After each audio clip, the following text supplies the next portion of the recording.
You know, usually when we talk about something like a medical diagnosis, there's this underlying expectation of precision, right? Right, yeah. Like engineering. Exactly. It's like engineering. Like you fall off your bike, you break your arm, the x-ray shows that jagged white line right across the bone. Yeah. And the doctor just points at the screen and says, there it is, broken. Right. It's totally binary. It's clean. It's either fractured or it isn't. Yeah, and it's comforting in a way. I mean, we like our realities to be visible. We want them to be neatly categorized, something we can just point a finger at. We want a definitive map. We want the coordinates. Right. But then you step into the world of ancient theology and ancient agricultural timelines. Oh, yeah. And Hebrew linguistics. And suddenly that x-ray machine is just totally broken. The map doesn't look like a grid anymore. No, not at all. We're looking at a landscape that is, well, honestly, it's mind-bending. So welcome to the deep dive. Glad to be here. Today, we are looking at something that feels like an impossible paradox. I want you, the listener, to just imagine this for a second. Okay. How can the ancient Hebrew alphabet, a writing system developed, thousands of years before the Roman Empire even existed? Long before, yeah. How can it contain a hidden graphic picture of a Roman crucifixion? It is, it's the absolute definition of a historical and linguistic mystery. It really is. It's the kind of thing that forces you to look at a text, not just as a means of, basic communication, but as architecture. You start seeing the load-bearing walls behind the words. Okay, let's unpack this. Yeah. Because that is exactly our mission today. We are exploring some incredibly dense, just fascinating excerpts from a book called Jesus Part 2 by Rian Engelbrecht. Yes. And whether you are a lifelong theology student or just someone who is insanely curious about ancient texts or symbolism, our goal is to look at the mechanics of the Christian gospel as this material presents them. Exactly. We're going to look at the biology of incorruptible blood, this massive journey from justification to glorification. Which is a huge concept. Huge. And the linguistic mind-bender, the Aleph Tav, and why ultimately all of this staggering complexity is meant to lead us back to a radically simple gospel. What's fascinating here is that the material doesn't just ask us to look at what supposedly happened on a cross 2,000 years ago. Right. It demands that we look at why it had to happen the way it did. Yeah, the mechanics of it. Why through the mechanism of blood? Why through these highly specific, seemingly obscure agricultural timelines in ancient Israel? Right. Why those specific phonetic symbols? Exactly. It treats the events of the New Testament not as random historical accidents, but as the inevitable fulfillment of a mechanism, one that was set in motion at the very dawn of creation. So let's start right at the foundation of that mechanism. The text goes really deep into the biology and the theology of blood. It does. It points straight to this ancient verse, Leviticus 17.14, which basically says the life of every creature is its blood. Yeah. And to explain this, the material uses a biological analogy that I couldn't stop thinking about. It's a great analogy. Let's look at a normal human body. You and I, we have about 5 pints of blood, right? Correct. Give or take, depending on your size, but yes, roughly 5 pints. Right. And this blood is pumped by the heart, and it makes a complete circuit through your entire cardiovascular system about every 23 seconds. Every 23 seconds. Every 23 seconds. This fluid is rushing to every single cell in your body. It's acting like a microscopic delivery service and a garbage truck all at once. Right. It drops off nourishment, oxygen, nutrients, and simultaneously it picks up the waste products. And the text calls these waste products the metabolic ashes, which I find really interesting. Yeah, metabolic ashes. If that blood stops reaching the cells suffocate in their own waste. They die. Exactly. Literally, no human dies until their blood ceases to circulate. Life isn't just symbolically in the blood. Mechanically, biologically, life is the blood. And that's where the material makes its first major conceptual leap. It takes that undeniable biological reality and maps it directly onto a spiritual reality. All right. In the framework of this book, Adam's original sin in the Garden of Eden wasn't just a behavioral mistake. It wasn't just, oops, I ate the apple. No, it wasn't just a moral failing where God said, you broke the rule, now you're in trouble. It was a catastrophic cosmic event that caused a literal spiritual blood poisoning. So it's treated almost like an infection. Exactly. The text argues that sin, in its essence, is transmitted through the bloodline. Wow. So, because every human being shares a common biological origin in Adam, which, by the way, is a concept mirrored in the book of Acts, where it says God made from one blood all nations. Right. Because of that, every single human inherits this infected bloodline.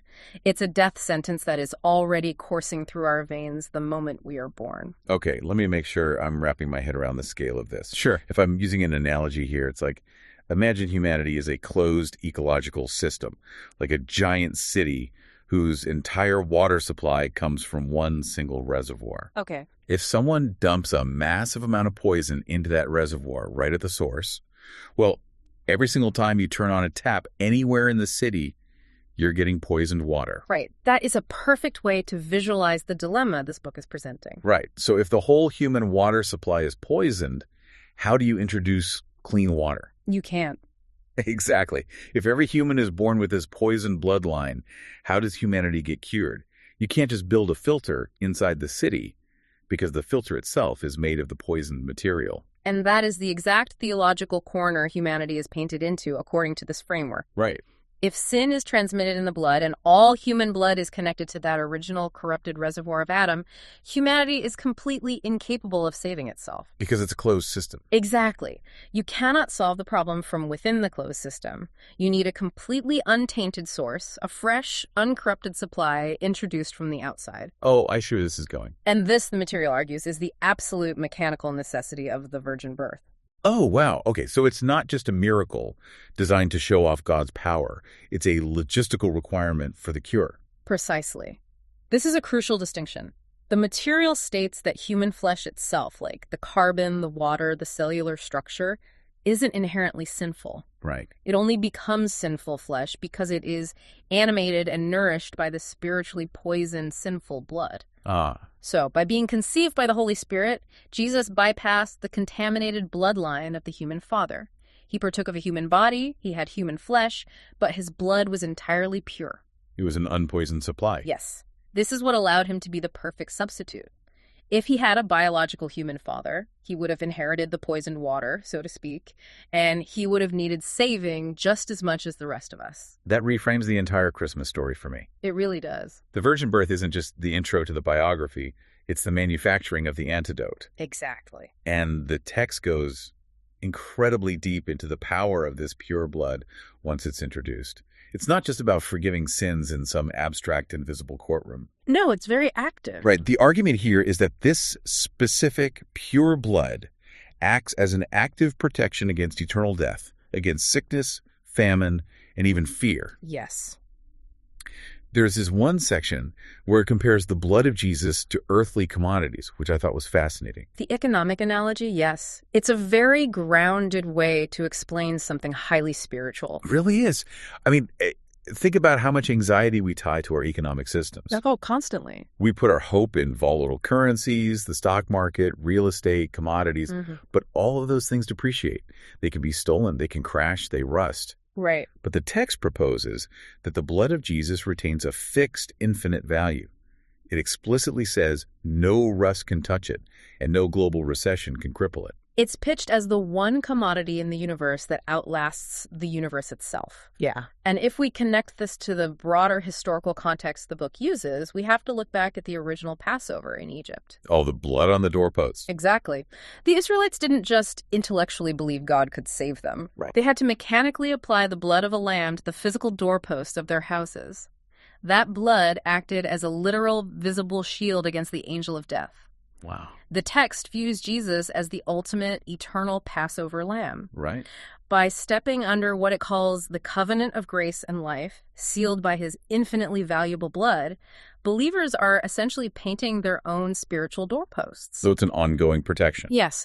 They are protected from the modern spiritual equivalents of that ancient plague things like spiritual impoverishment, overwhelming anxiety, and the destructive gravity of a fallen world. Okay, but this brings up a massive question for me. What's that?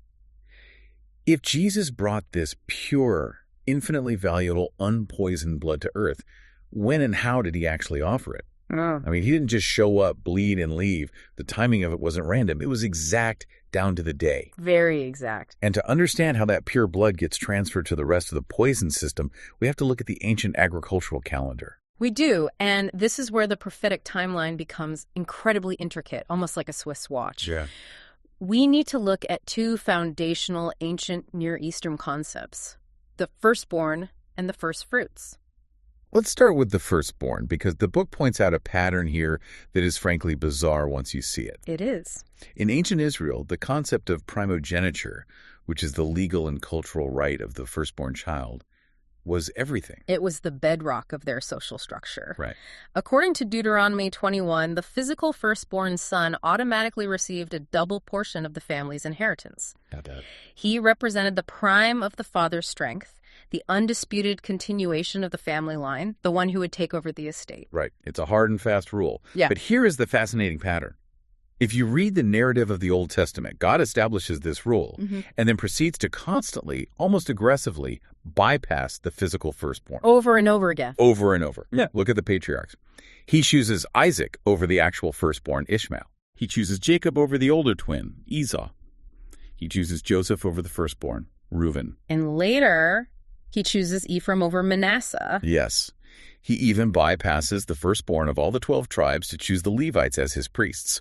Why? It's a huge question. Why build a society entirely around the legal right of the physical firstborn and then constantly violate that exact rule? It's a profound observation that forces you to read the text differently. The material explains that God is making a deliberate, repeated point. Okay. In God's economy, being the firstborn isn't about biology. It's not about literal birth order. So it's not a genetic thing. Physical primogeniture is just a shadow. True firstborn status is about promises, prophecy, and spiritual alignment. The blessing consistently went to the children of the promise, chosen by grace, rather than those who just happened to exit the womb first. So the title of firstborn is actually a spiritual rank, not a biological accident. Precisely. And all of this historical precedent is laying the groundwork for Jesus. Right. The text points to Romans 8, referring to Jesus as the firstborn among many brethren. Oh, I see. Because of his pure blood, his perfect obedience, he is the ultimate spiritual firstborn of a new humanity. Therefore, all the inheritance of heaven legally belongs to him. Makes sense. But here is the mechanism for the believer. The material argues that by being joined to Christ, believers are essentially adopted into that firstborn status. Why? Okay. We get to share in that exact same unspoiled, incorruptible inheritance. Yeah. We get the double portion, not because of our birth order, but because of his. But wait, how do we actually get joined to him? How does the firstborn share the wealth? Yeah. That's the text shifts the metaphor from the family tent to the farm. We have to talk about the first fruits. Yes, the agricultural feasts of ancient Israel, specifically the Feast of First Fruits, which occurred in the spring, Right? right in the middle of Passover, and the Feast of Unleavened Bread. Give us the visual of what this actually looked like for an ancient Israelite. Like, what were the stakes? The stakes were their very survival. Remember, this is an agrarian society. If the crops fail, you starve. Right, it's literal life and death. During the time of the temple, they had a highly specific, mandated ceremony. The high priest would go out to a field just outside Jerusalem and harvest a single sheaf called an omer of the very first ripe barley of the season. Just one chief. Just one. The very first evidence that the earth was producing life again after winter. Okay. The next day, specifically the day after the Sabbath, the priest would take this sheaf into the temple and physically wave it before the Lord. The wave offering. This was the wave offering. It was a profound act of trust. They were dedicating the absolute best, the very beginning of the harvest, to God, essentially saying, we trust you for the rest of the crop. Okay, I want you to really hold on to that image. The priests standing in the temple, waving that single first sheaf of ripe barley. It's a powerful image. Because according to this material, the prophetic fulfillment of this exact ceremony is stunning. It's all about the timing. Jesus died on Passover. He was buried during the Feast of Unleavened Bread, but he resurrected on the exact day of the Feast of First Fruits. The precision of the timeline is the author's primary focus here. Yeah.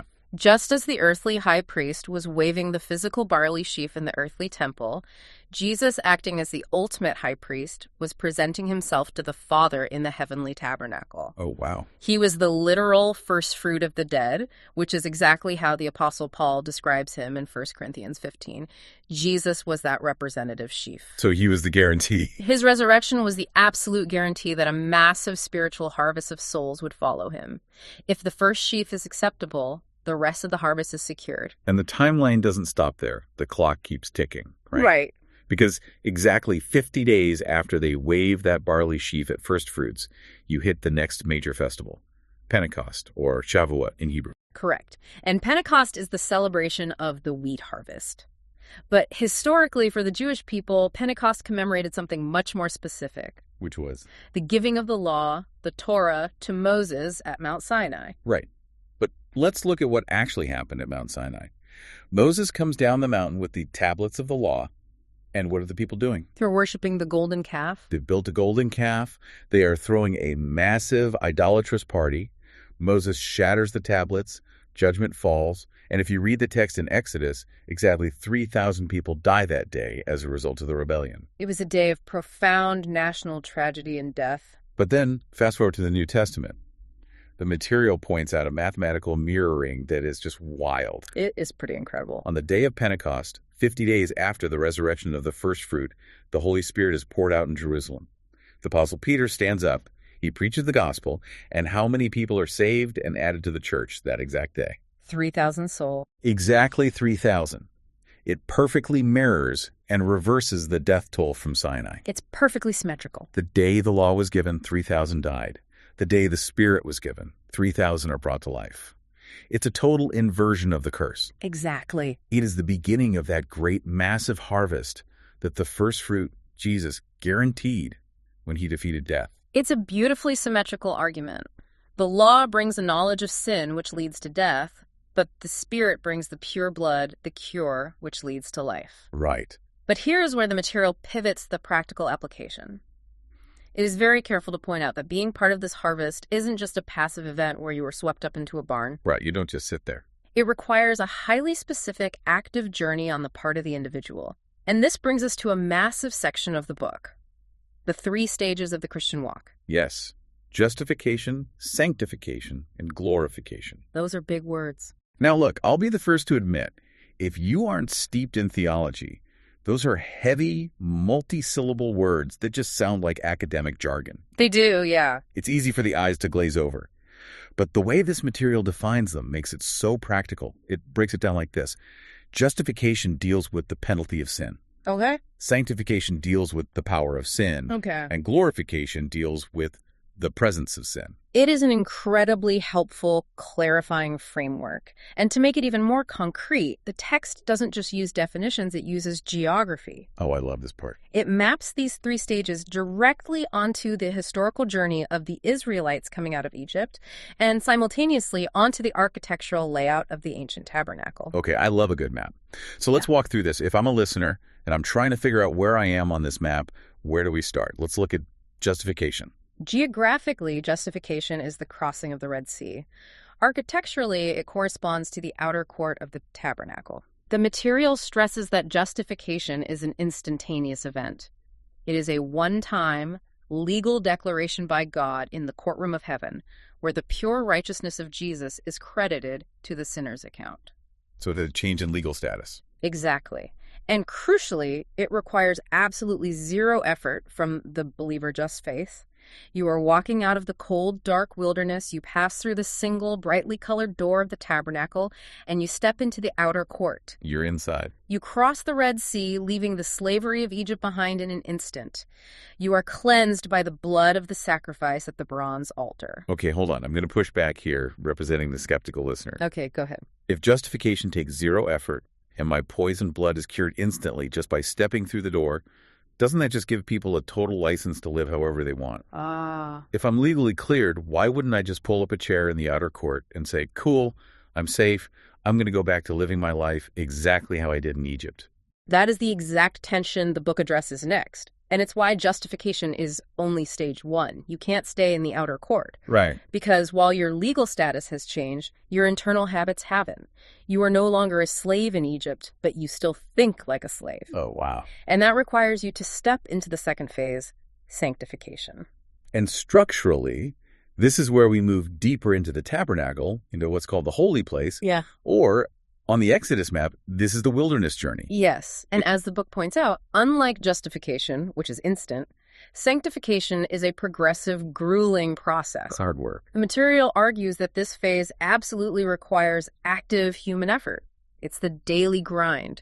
It is submitting your will, obeying commands, actively resisting sin, and doing the hard work of becoming more godly in your behavior. It's the wilderness. is walking through the desert, complaining about the food, dealing with your own fears, and slowly, painfully learning to actually trust God to provide water from a rock. Exactly. And the author highlights a really profound theological paradox here.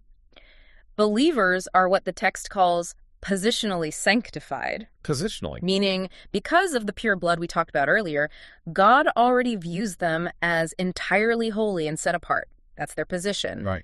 But on the ground, they are progressively being made holy in their daily conduct. So it's like legally you are declared clean, but experientially you are still learning how to take a shower and scrub off the dirt from Egypt. That's a good way to put it. You are in the wilderness shedding the psychological and behavioral habits of slavery. You are learning to align your experiential reality with your legal reality. Which finally leads us to the ultimate destination on this map. Glorification. On the geographical map, this is crossing the Jordan River and entering the Promised Land. Right. Architecturally, it is stepping past the heavy veil and entering the Holy of Holies, the very center of the tabernacle where the Ark of the Covenant sat. The very present. This is the final eternal state where sin is entirely absent. The material notes that while believers strive for this complete union and holiness now, in this life, it is fully achieved only in the life to come. So it's future. It's the ultimate victory, not just over the penalty or power of sin, but the complete removal of its presence. Okay, so we have this incredible roadmap. Outer court, holy place, holy of holies. Yeah. But here is the thing that really struck me. To make this entire journey possible for us, to even build the door to that outer court, so we compromised humans could step inside. Right. Jesus had to do something absolutely unthinkable in the context of ancient, purity-obsessed culture. Yeah. He had to willingly step into the most contaminated, marginalized, horrific place imaginable. Yes, the geography of the crucifixion itself is deeply theological. The material points us to Hebrews chapter 13, which makes a very specific point of noting that Jesus suffered and died outside the gate of the city of Jerusalem. Right. And to a modern reader, hearing outside the gate just sounds like a minor geographical detail. Sure. You think, oh, I guess they didn't have a public square big enough inside the city limits, or they didn't want the mess in the streets, so they just held the execution outside of town. Yeah, a zoning issue. Right. But when you read this material, you realize why this specific location matters so much. You have to understand the sociology and the purity laws of the Old Testament Levitical system. The space outside the camp was a place of profound, terrifying stigma. It wasn't just the suburbs. No. It was the designated zone for the leper colony. If you had an infectious skin disease, you were banished outside the camp. Wow. It was the place for the ritually defiled, the untouchables, the outcasts. It was also literally the municipal dump where the ashes and the carcasses of the sin offerings were taken to be burned. It's the place of absolute contamination. Exactly. Furthermore, from a strict first-century Jewish perspective, Gentiles, anyone who wasn't ethnically Jewish, were considered spiritual outsiders. Right. They were fundamentally separated from the presence of God, which was believed to dwell exclusively inside the temple, inside the city. So by being crucified outside the city walls, at Golgotha, Jesus isn't just dying a physical death. He is making a massive theological declaration. He is intentionally identifying with the ultimate outcast. The material argues that Jesus deliberately went to the very epicenter of defilement to absorb the leprosy of human sin. Wow. He became the ultimate outsider. Why? So that he could become the door that brings all the outsiders, the broken, the physically defiled, the moral failures, the Gentiles back inside into the presence of God. He had to go outside to bring us inside. He had to go completely outside the camp to gather us up and bring us inside. It's a staggering image of condescension. And the text pairs this location with another incredibly vivid moment from the crucifixion itself that I had genuinely never thought about in this way. Which one? When Jesus is hanging on the cross, in his final moments of agony, he says he's thirsty. And the Roman soldiers offer him sour wine or vinegar on a sponge attached to a hyssop branch. Most people read that as just a cruel final torture, offering a dying man acidic vinegar instead of water. Right. But again, the material connects this moment to a profound, highly specific Old Testament parallel. Specifically, we go back to the book of Exodus, chapter 15, to the story of Moses at Marah. Let's lay out that story. The Israelites have just experienced the miracle of the Red Sea.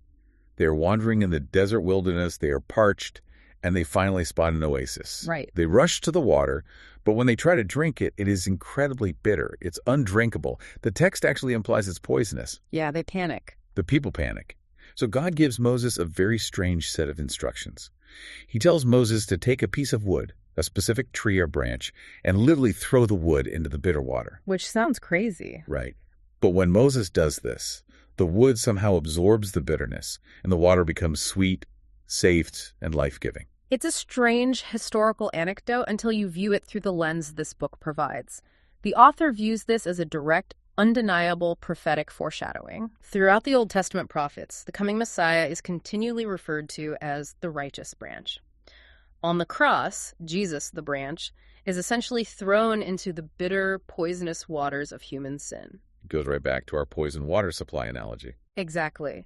The material argues that when Jesus intentionally drank that sour, bitter vinegar on the cross, it wasn't just a physical reaction to thirst. It was purposeful. It was a prophetic, spiritual action.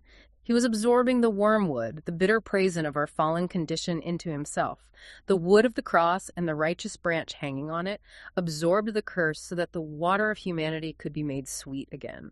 It also heavily reminds me of that bizarre, bitter water test for the unfaithful wife in the book of Numbers chapter 5, which the text also brings up. Yes, the ordeal of the bitter water.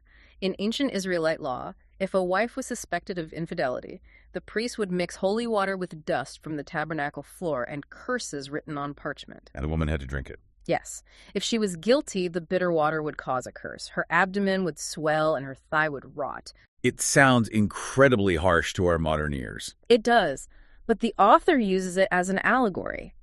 The material suggests that humanity, collectively, is like the unfaithful bride. Right. We have committed spiritual adultery through our constant idolatry. The poison of our unfaithfulness should, by law, destroy us. The bitter water should rot us from the inside out. Exactly. But Jesus, acting as our ultimate high priest, steps in.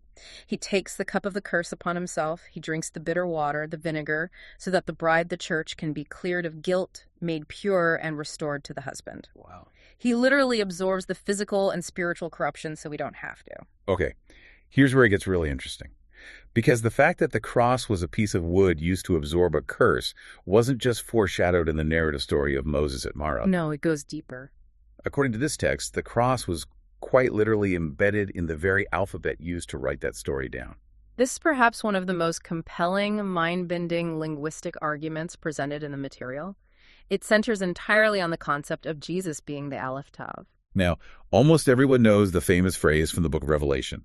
I am the Alpha and the Omega, the beginning and the end. Right. Alpha and Omega are the first and last letters of the Greek alphabet. Yeah. But Revelation is quoting the Old Testament context, and the Old Testament was written in Hebrew. Exactly. So the Hebrew equivalent of the first and last letters are the Aleph and the Tav. And to understand the massive weight of this argument, you have to look past modern block letter Hebrew and look at Paleo Hebrew, the ancient pictograms. The original symbols. Early written Hebrew wasn't just a collection of abstract phonetic shapes like our English alphabet. The characters were actual pictures, and each picture carried inherent, deeply ingrained meaning. Right. It's visual theology. So let's look at the first letter, the Aleph. The author points out that in ancient Paleo Hebrew, the Aleph was drawn as the head of an ox with the horns. Yes. What does an ox represent in an agrarian society? Strength, power, leadership, the primary one. Correct. And then we look at the last letter, the Tav. In the ancient original script, the Tav wasn't just a squiggly line. It was drawn quite simply as two crossed sticks. Two crossed sticks. It literally looked exactly like a wooden cross or a lowercase English T, and its inherent pictographic meaning was a mark, a seal, a sign, or a covenant. So when you smash them together, when you say Aleph and Tav, you were combining the picture of the ox and the picture of the cross. Yes. The leader and the mark. The text says that together, Aleph Tav means the strength of the covenant. It is quite literally, visually, a picture of a strong leader dying on a cross to seal a covenant. It's built into the alphabet. And this raises the most important question. Where do we actually see this specific Aleph Tav combination utilized in the biblical text? Right, where is it? The author points out a grammatical detail in the very first verse of the Bible, Genesis 1.1, that is almost always completely lost in translation. In English, we read, "In the beginning, God created the heavens and the earth." But in the original Hebrew, the sentence structure is different. It reads, Bereshit bara Elohim Aleph Tav et hashamayim ve'haaretz. Wait, hold on. Elohim Aleph Tav. There is an untranslated word sitting right there in the very first sentence of the universe. Yes. It's the Hebrew word et, which is spelled simply Aleph Tav. Now, grammatically speaking, scholars will tell you it's just a direct object marker. It points to the thing being created. Right. Because it's a grammatical function, it doesn't translate into an English word. But the material argues that on a deeper spiritual architectural level, this is the literal signature of Jesus. It is the shadow of the cross stamped into the very first sentence of creation. My mind is officially blown by that. The author is saying that before the world was even fully formed, the Aleph Tav, the concept of the strong leader on the cross, was already present. It was. The mechanism of redemption was built into the syntax of creation. God didn't invent the cross as a backup plan when Adam sinned. It was right there in the first breath. And the material doesn't stop there. It provides further linguistic proofs using this concept that are just as intricate. Give us an example. For example, it analyzes the Hebrew word for truth. Right, the word is emet. Yes. Emet is spelled with 3 specific Hebrew letters, Aleph, Mem, and Tav. Okay. Aleph is the very first letter of the alphabet, Mem is the exact middle letter, and Tav is the final letter. So truth encompasses everything, the beginning, the middle, and the end. Exactly. You can't just pick and choose the parts you like. The author makes a great point here. You can't just cut out the Old Testament because it feels archaic and still claim to have the whole truth, because you'd be missing the Aleph, the beginning. Truth, by its very linguistic construction, has to be comprehensive. The material also analyzes the Hebrew word for sin, which is hata.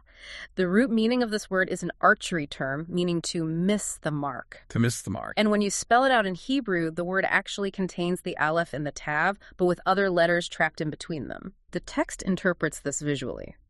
It signifies that Jesus, the aleph tav, completely surrounds and contains our sin. He encompasses the missed mark in order to defeat it. The ultimate containment strategy. And there's one more letter the text highlights that ties this all together in a terrifyingly clear picture. The letter Vav. The Vav is traditionally understood as a simple connecting letter. In Hebrew grammar, it means and. Right. But pictographically, in the ancient script, the Vav was drawn as a tent peg or a metal nail. Its functional meaning is to secure something, to fasten, or to add things together. So think about this visually. When the word et the Aleph Tav is connected in a sentence with a Vav, the visual picture formed on the page is the leader, the Aleph, the cross, the Tav, and the nail, the Vav. Yes. The strong leader, nailed to the cross, securing the new covenant. This isn't just clever wordplay. The author is arguing that the very molecular building blocks of the language God chose to write. His historical narrative actually contained the ultimate spoiler for how the story ends. The X-ray shows the cross in the alphabet. If we pull back and synthesize all of this, if we connect this to the bigger picture, the author is trying to show us something profound about the nature of God. Yeah. This incredibly intricate, mathematically precise, eternal plan, the biological necessity of the pure blood, the exact timing of the agricultural feasts, the architectural geometry of the tabernacle, the ancient pictograms of the Hebrew alphabet. So much. All of this staggering complexity wasn't designed to create a complicated, burdensome religion. Paradoxically, the most complex theological mechanism in the universe was built to create the simplest possible relationship. And that observation is the perfect bridge to the final and perhaps most challenging major theme of the book. It is a sharp pivot. Because after spending all this time unpacking deep cosmos-altering theology, the text pivots hard. It offers a very strong, very pointed critique of modern Christianity. Yes, it does. The author argues that we've taken this glorious, infinitely deep gospel and we've reduced it to something that is either incredibly cheap or needlessly complicated. The material is quite direct in its critique. It argues that large swaths of the modern church have traded the true historical gospel for what it calls decisionism. Decisionism. Let's define how the book views that. In the author's view, decisionism is this modern phenomenon where salvation is reduced to just having someone repeat a superstitious scripted prayer. Right, a quick fix. often without any real terrifying understanding of their own spiritual deadness or the immense magnitude of what the Aleph Tav actually accomplished on the cross. Wow. The church gets them to say the words, declares them saved, and moves on to the next person. The author writes that the gospel we often preach today is so much about us and so little about God. We've hijacked the narrative because, ultimately, we are desperate to be seen as relevant to modern culture. It's important to note how the author frames this culturally. He is highly critical of what he sees as modern offshoots that arise from this desperate need for relevance. For example, he pushes back hard against what he terms the social justice gospel. From his perspective, while addressing societal issues is good, elevating it to the core message replaces the central necessity of the cross and personal redemption from sin. Okay, I see. He also critiques the New Age gospel, arguing that it dilutes the objective historical truth of the scriptures by prioritizing mystical, highly subjective personal feelings. Right. And he explicitly calls out the moral compromise gospel, where he observes churches ignoring or watering down the Bible's clear stance on sin simply to avoid offending modern secular society. Right. And to be clear, as we are exploring this text, the author's primary argument is that the true gospel must begin with highlighting man's absolute deadness. Not just a mild sickness. Exactly. Not just that we are bad people who need some polite behavior modification or that we are broken and need therapy. The text insists we are spiritually dead, infected with poison blood, and totally incapable of filtering our own water supply. Only the pure saving blood of Christ can resurrect us. The author is passionately demanding a return to that unvarnished core message. And this brings us to the crucial application for the listener. Because theology without application is just trivia. Absolutely. If all of this complex architecture is true, what does it actually look like in the daily life of a believer? To answer this, the text emphasizes a specific ancient Greek word, koinonia. Koinonia. It's a word you hear tossed around in church lobbies a lot. Yeah, it usually just translates to fellowship. Right. Like having coffee and donuts after the service. That is the modern diluted usage, yes. Yeah. But the author breaks down what true biblical koinonia actually meant in the ancient world. True fellowship requires a foundation of deeply shared interests. A shared interest. It is a joint, active participation in a reality. The text argues that you cannot have actual koinonia with God if your interests and your allegiances are divided. You cannot, as the Apostle Paul warns in Corinthians, drink from the cup of the Lord and simultaneously drink from the cup of demons. You can't claim to sit in the Holy of Holies while trying to feast at the table of the fallen world. So true fellowship isn't just hanging out. It requires total allegiance. It requires walking away from the poisoned well entirely. It requires entering the Holy of Holies and staying there. And the author is very poignant, almost poetic, about what true worship looks like in that sacred space. It's very different from what we're used to. It is a stark contrast to modern church culture.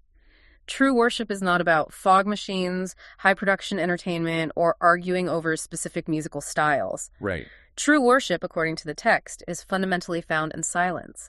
It is the terrifying, beautiful act of completely dying to the self, abandoning your own cultural agenda, and finding shalom deep, untroubled peace and Sabbath rest in the presence of God. The ultimate goal, the author says, is Emmanuel, God with us. It's funny, isn't it? We started this entire deep dive talking about hyper-complex biological systems. Yeah, metabolic ashes and blood flow. Right.